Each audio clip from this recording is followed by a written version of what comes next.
नमस्कार मित्रो, आज आपण पाहणार आहोत महा TET सिलेबस 2024च्या बाबतीत.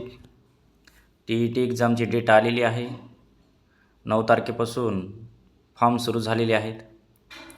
तर या TETच्या सिलेबस, पॅटर्न, अभ्यासक्रम, पात्रता आणि तुमच्या मनामध्ये अनेक जे प्रश्न आहेत त्या प्रश्नाच्या सर्व प्रश्नाचं या ठिकाणी आपण चर्चा करूया.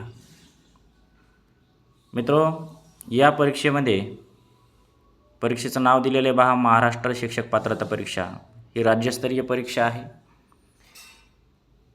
या शिक्षक भरतीसाठी ही परीक्षा अतिशय महत्त्वाची आहे. जसं की 1ली ते 5वीच्या शिक्षकासाठी तुम्हाला पेपर फर्स्ट पास होणं अतिशय गरजेचं आहे. तर 6वी ते 8वीच्या शिक्षकासाठी पेपर सेकंड, उच्च प्राथमिक शिक्षक 6वी ते 8वीसाठी गरजेचं आहे. त्यानंतरच तुम्हाला मेन शिक्षक भरती देता येईल. या परीक्षेची पद्धत जर पाहितली तुम्ही तर ऑफलाईन पद्धतीनं आहे. एकाधिक निवड प्रश्न आहे, म्हणजे एकच प्रश्न तुम्हाला त्या ठिकाणी निवडावं लागणार आहे. ही ऑफलाईन परीक्षा असल्यामुळं 150 गुण आहेत याच्यासाठी. प्रश्न पण 150 आहेत आणि तुम्हाला वेळ पण 150च मिनिट आहे. कोणत्याही प्रकारची निगेटिव्ह मार्किंग नाही. तर आपण पाहूया नेमका हा अभ्यासक्रम कशाप्रकारे अभ्यासक्रम आहे पेपर फर्स्टसाठी आणि त्यानंतर पेपर सेकंडसाठी.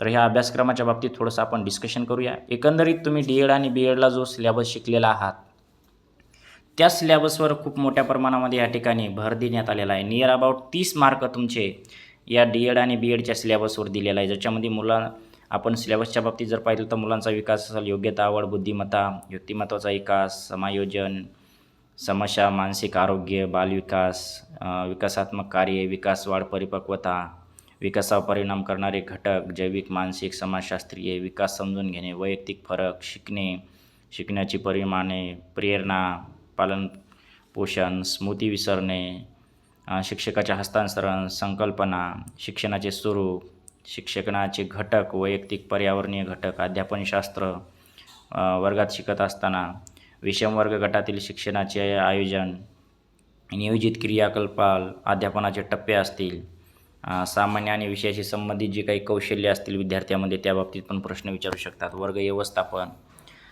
अध्यापन आणि त्याचा संदर्भात शिकणारे विविध संदर्भातील मुले, म्हणजे अध्ययन, विद्यार्थी, क्लासरूम, तसेच वेगवेगळे घटक, शिक्षण, सर्वेक्षण, निरीक्षण, कायाकल्प आधारित शिक्षण, वैयक्तिक, सामूहिक शिक्षण याबद्दल त्या ठिकाणी तुम्हाला DED आणि BEDच्या बेसिसवर 30 मार्कासाठी हा पार्ट तुम्हाला येणाऱ्या परीक्षेमध्ये विचारण्यात येईल. याच्यामध्ये पूर्ण ज्याला आपण बालविकास आणि अध्यापनशास्त्र असंही म्हणू शकतो.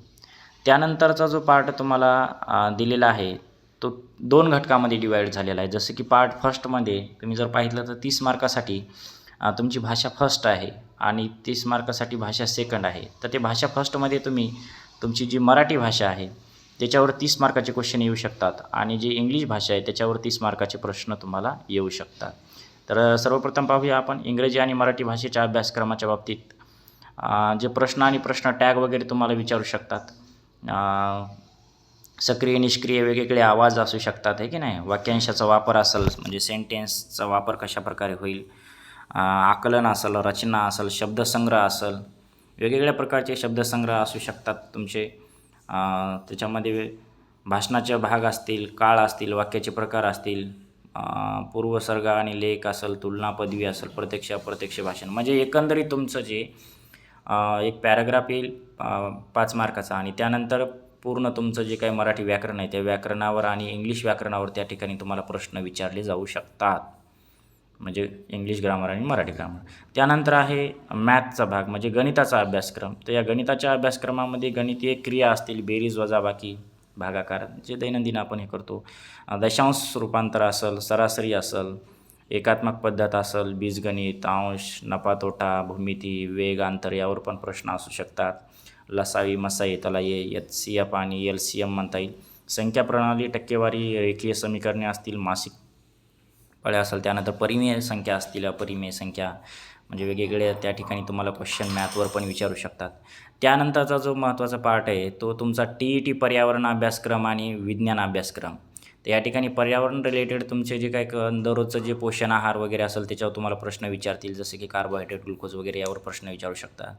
हवा, पाणी असेल, पृथ्वी, आकाश म्हणजे त्या ठिकाणी स्पेसविषयी पण तुम्हाला एखादा क्वेश्चन विचारू शकता. देश असेल, आपली संस्कृती, वेगवेगळ्या भाषा, वेगवेगळं पेहराव वगैरे याच्यावर पण तुम्हाला प्रश्न विचारू शकतात. आपले शरीरामध्ये होणाऱ्या जे काही प्रक्रिया असतील, प्रोसेस असतील त्या संबंधित क्वेश्चन असू शकतो. काम करा आणि खेळाच्या बाबतीत एखादा प्रश्न असू शकतो किंवा वनस्पती आणि प्राण्याच्या संदर्भात पण प्रश्न तुम्हाला विचारू शकतील. त्याचे क्लास असतील किंवा वेगवेगळ्या त्यांच्या जी काही वनस्पती आणि प्राण्याची रचना आहे त्यावर पण क्वेश्चन विचारू शकतात. विज्ञानच्या बाबतीत जर बोलायचं झालं त्या ठिकाणी ॲसिड बेस आणि सॉल्टवर क्वेश्चन असू शकतो.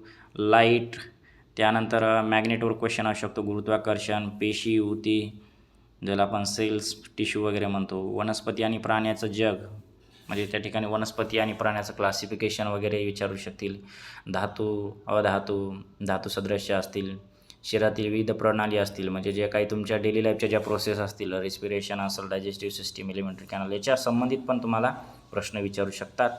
त्यानंतर नैसर्गिक घटना असतील, आमचे विश्व म्हणजे पेस्टच्या बाबतीत असेल, आपलं पृथ्वीच्या बाबतीत प्रश्न विचारू शकतात. गतीचे नियम असतील, वेगवेगळे गतीचे नियम आहेत, न्यूटनचे असतील, वेगवेगळ्या प्रकारच्या सायंटिस्टचे असतील, त्यावर पण तुम्हाला त्या ठिकाणी प्रश्न विचारू शकतात. भौतिकशास्त्र, रसायनशास्त्र आणि जीवशास्त्र याच्या संदर्भात पण त्या ठिकाणी प्रश्न तुम्हाला विचारतील. त्यानंतर आपण पाहूया की TET परीक्षेचा नमुना कसा आहे. आता मी तुम्हाला पहिल्यांदा पण या ठिकाणी आपण चर्चा केली. या परीक्षेमध्ये 150 प्रश्न असतील. प्रत्येक प्रश्नाला 1 गुण असेल.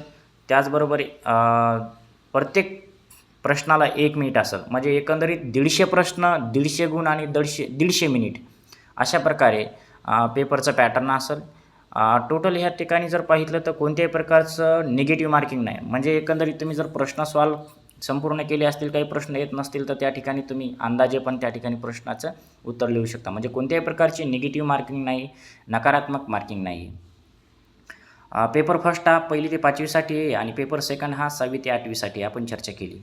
त्यानंतर आपण पाहूया की विषयानुसार, जसं आपण आता वर सिलेबसच्या बाबतीत, अभ्यासक्रमाच्या बाबतीत आपण चर्चा केली, तसंच आपण जर पेपर फर्स्ट आणि पेपर सेकंडचं जर थोडंसं कंपॅरिझन केलं अभ्यासक्रमाचं, तर बालविकास आणि अध्यापनशास्त्र हे 30 मार्काला आहे. पेपर फर्स्टचं पाहूया आपण.